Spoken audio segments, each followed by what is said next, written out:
Apakah alien benar-benar ada? Jika ya, di mana mereka? Dan jika cuma masalah waktu, bagaimana cara manusia berusaha menemukan mereka? Pertanyaan ini bukan sekadar fiksi ilmiah, tapi telah menjadi fokus penelitian serius di dunia sains. Alam semesta sangatlah luas, terdiri dari triliunan galaksi, masing-masing miliaran bintang, dan faktanya sudah ribuan planet mirip bumi telah ditemukan peneliti, hingga memunculkan pertanyaan di kepala para peneliti dan para pemikir. Apakah mungkin hanya planet bumi yang memiliki kehidupan? Selama puluhan tahun, manusia meneliti kemungkinan adanya kehidupan di luar planet bumi. Dari berbagai usaha manusia dalam mencari jawaban, di antaranya mulai dari robot penjelajah Mars yang mencari jejak air dan kemungkinan mikroba purba, hingga teleskop Kepler dan James Webb Space Telescope yang memetakan ribuan eksoplanet di zona layak huni seperti bumi. Bahkan fenomena misterius seperti signal misterius atau fast radio bursts sempat memicu spekulasi. Apakah ini sinyal makhluk cerdas dari luar bumi? Tapi sejauh ini, tidak ada bukti yang mengonfirmasi adanya peradaban alien cerdas di luar sana. Semua tanda yang ditemukan bisa dijelaskan secara alami. Maka pertanyaannya tetaplah sama. Apakah alien ada sebagai makhluk cerdas?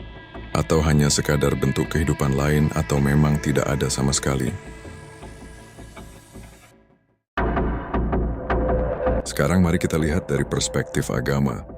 Dalam Al-Quran disebutkan bahwa manusia dan jin adalah dua makhluk berakal yang diberikan tanggung jawab moral. Tidak ada referensi eksplisit tentang makhluk lain yang diberikan kebebasan pilihan dan memiliki akal, selain jin dan manusia di alam semesta ini. Jika kita bayangkan ada makhluk cerdas lain di galaksi yang jauh, lalu sebuah pertanyaan besar akan muncul. Bagaimana mereka bisa mendapatkan wahyu dan bimbingan Tuhan jika Nabi Muhammad, Nabi terakhir, hanya diutus di planet bumi? Menurut prinsip teologis Islam, Tuhan tidak menguji makhluknya melebihi batas kemampuan mereka sendiri. Jarak antar galaksi itu sangatlah ekstrim.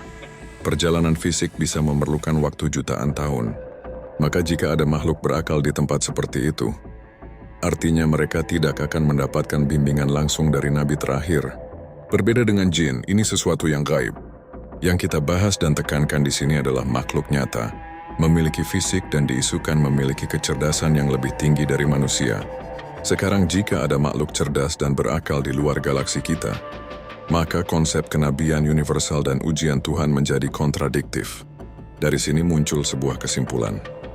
Jika alien benar ada, maka mereka bukanlah makhluk berakal dalam arti yang sama dengan manusia. Karena sistem wahyu dan bimbingan moral Tuhan tidak bisa diterapkan secara kosmik kepada makhluk biasa yang memiliki fisik dengan berbagai keterbatasan untuk menjelajah galaksi di atas kecepatan cahaya. Dengan kata lain, alien yang ada hanyalah makhluk hidup biasa, apapun bentuknya, tanpa kesadaran moral atau kecerdasan seperti manusia.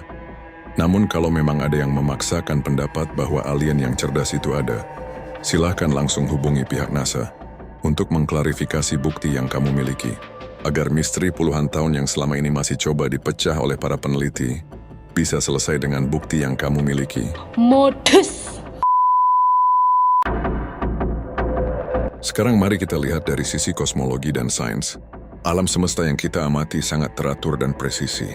Planet-planet memiliki orbit yang stabil, bintang-bintang tetap berada di lintasan dengan konsisten, energi dan gaya gravitasi bekerja sangat sempurna. Bayangkan jika alam semesta ini hanya sekadar tumpukan planet yang tidak diatur atau tanpa pusat kendali. Tabrakan antar planet dan bintang akan menjadi hal biasa. Kekacauan akan terjadi, galaksi runtuh, dan kemungkinan munculnya kehidupan akan sangat kecil. Kesempurnaan tatanan ini menjadi indikasi adanya pengaturan luar biasa, yang dalam perspektif teologis adalah bukti kebijaksanaan Tuhan. Dan dari sini juga bisa disimpulkan, kehidupan yang ada, termasuk manusia, berada dalam sistem yang sangat diperhitungkan. Tidak ada kebetulan brutal, semuanya rapi dan tertata. Dengan menggabungkan semua sudut pandang, mulai dari sains dan agama, jarak dan logika kosmik, prinsip wahyu dan ketuhanan, kita sampai pada sebuah kesimpulan. Jika alien benar ada, maka mereka hanya makhluk hidup biasa. Entah apapun bentuk mereka. Mereka tidak memiliki akal dan tanggung jawab moral seperti manusia, karena sistem kenabian dan wahyu Tuhan tidak dapat mereka jangkau karena jarak antar galaksi yang memakan waktu jutaan tahun perjalanan. Dan mereka bukan alien cerdas seperti yang sering digambarkan di film atau komik, bukan manusia versi lain, dan bukan ancaman terhadap konsep ketuhanan. Sebaliknya, keberadaan mereka, jika ada, tetap berada dalam aturan Tuhan yang Maha Kuasa, selaras dengan keteraturan alam semesta. Dan bagi kita manusia, menyadari keteraturan ini, memahami ciptaan Tuhan, dan menyadari bahwa kita adalah makhluk berakal satu-satunya yang menerima wahyu, adalah jalan paling logis dan aman untuk mengenal Tuhan, tanpa harus membayangkan makhluk cerdas di galaksi lain. Kalau masih ada yang bersikeras dan menyebut kita halu, karena tidak percaya dengan alien cerdas, faktanya kita bicara dengan data, karena sampai saat ini dengan kecanggihan yang ada, teleskop luar angkasa yang mampu memetakan planet-planet di tata surya lain, belum ditemukan satu makhluk cerdas pun yang hidup di planet lain. Dan mereka yang menyebut kita halu hanya bicara berdasarkan nafsu yang berbahan bakar hayalan,